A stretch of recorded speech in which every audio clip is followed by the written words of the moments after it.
So hi, I'm James from Maddisons Residential, and I'm delighted to be joined this afternoon by Jack Sales of TNAccountancy. So Hi, welcome, Jack. Thanks for coming along this evening. hi, James. Thanks for having me. Not at all. Well, I guess like you, Jack, you were glued to the television or to the radio earlier this afternoon when Rishi was giving his budget announcement. I think from the discussions that we've had here at Maddisons, we think on balance it was a pretty fair budget and had some pretty good things within it, and perhaps wasn't quite the doom that people had forecast. How do you see it? Yeah, absolutely. I mean, we at TNAccountancy, we've had very similar conversations, and there were some expected tax changes that came in. The extension to furlough as well. That was all expected. The extension to the stamp duty holiday, that was expected as well.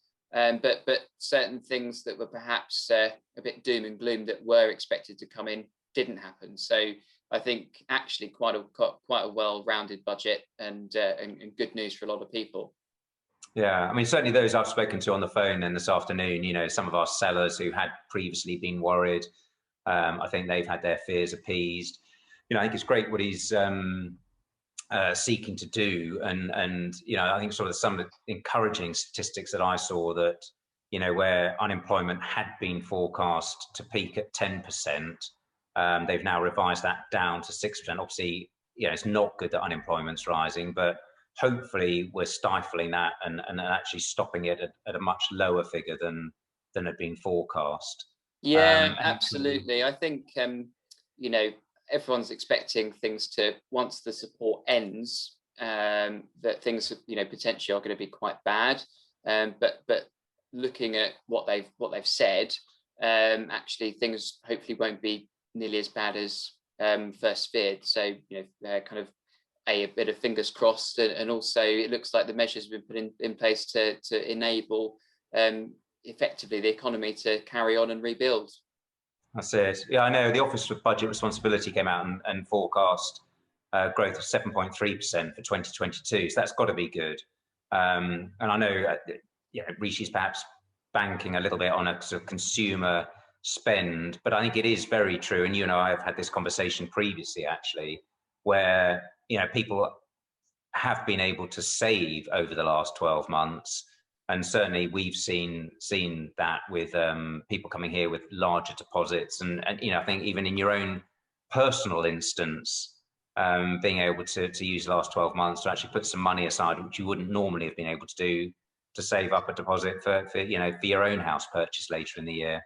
Yeah, absolutely. I mean, for us, it's been the case, and for an awful lot of friends and clients, a lot of people in the same boat. If you're in a, if you're lucky enough where your work hasn't been too badly affected by the pandemic, by virtue of basically not being able to go out and spend money, a lot of people have effectively focused on saving up and getting their finances in order. And I think when you for you, particularly with the extension to the stamp duty holiday, things must be looking from your perspective in terms of people potentially purchasing properties later in the year. Definitely. Yeah, I think it was, as you said, it was leaked last week to the press. So when he's come out and said, it's the extensions to the end of June, I think that's great news for those people who are in the purchasing process at the present moment, and those who are perhaps have been considering a purchase. And I've come back from a viewing this afternoon for a lovely property that we've got up in the village area. And the buyers there were saying, well, I think we're really keen to now push the button, knowing that we should be able to get this through by the end of June. And then he's got this, the sort of the extension of what some people have referred to as a tapering extension to September. So the cliff edge that had been lauded is perhaps not quite the cliff edge. We generally see a very good spring market, and I think that's going to come to bear, and the strength should continue in the market at the moment. I'm interested, do you have any sort of further detail on the sort of the September extension? It's 250,000. Yeah, absolutely. So essentially the stamp duty holiday as it is at the moment, and as it will be up to the end of June, effectively exempts the first 500,000 of a property purchase from stamp duty. Now, the original intention was that once it finishes, that goes away. So effectively properties from 125,000 upwards are then paying stamp duty. What the government are doing is introducing a kind of halfway house between June and September, where that exemption, if you like, is at the 250,000 mark, so that there's not this kind of all or nothing cliff edge on the 30th of June. We've got this kind of halfway house up to the end of September, which should take out the shock in those interim 3 months, and hopefully kind of ease things from a property market perspective anyway. Yeah, I mean, I think certainly that's certainly our hope and expectation as well. We have been long anticipating a strong spring market, and I think that will see the property market through over the summer and then going into the autumn market, which in recent year, well, certainly last year was good. I think it's been very encouraging. It's hopefully it'll enable those who are looking to make the move to the next house see that through and save some of that money on stamp duty. Absolutely, yeah. The other great thing from our perspective was the help for first-time buyers and the 95% mortgage guarantee. It's one of the areas that we've seen with first-time buyers certainly coming down to Tunbridge Wells is that the banks have on occasions cut the valuations or changed the mortgage rates, and certainly recently, being able to obtain a 95% mortgage has not been possible. So yes. I think that's a great thing. Absolutely. I mean, even getting 90% mortgages over the last year have been relatively difficult. They started to come back at the tail end of last year, but as you say, the 95% mortgages were virtually non-existent. So the government effectively guaranteeing the 95% of the property value themselves on homes up to a value of 600,000 as well, which is that's really going to make things an awful lot easier for people in our area. I mean, Tunbridge Wells is obviously above the national average when it comes to house prices. It's so often that property related measures perhaps don't quite fit in with the house prices that we see in and around Tunbridge Wells, so that the fact that they've got this in place on properties up to £600,000 in value will kind of make things an awful lot easier for a lot of people, I think. Definitely. Yeah, we've spoken to a couple of developers actually this afternoon following the announcement, and I think for new home sales it's going to really help.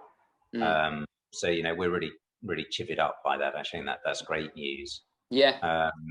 And then from my side, for Maddisons, the capital gains tax, and everybody becoming very concerned that is going to increase capital gains tax, which I remember from my time, I've lived through the time when capital gains tax was commensurate with marginal rate of income tax, and that was what was mooted and lauded as being the case. So to see no touching or tinkering around with capital gains tax or indeed income tax, is a great thing at the present moment. Yeah, absolutely, and quite a shock.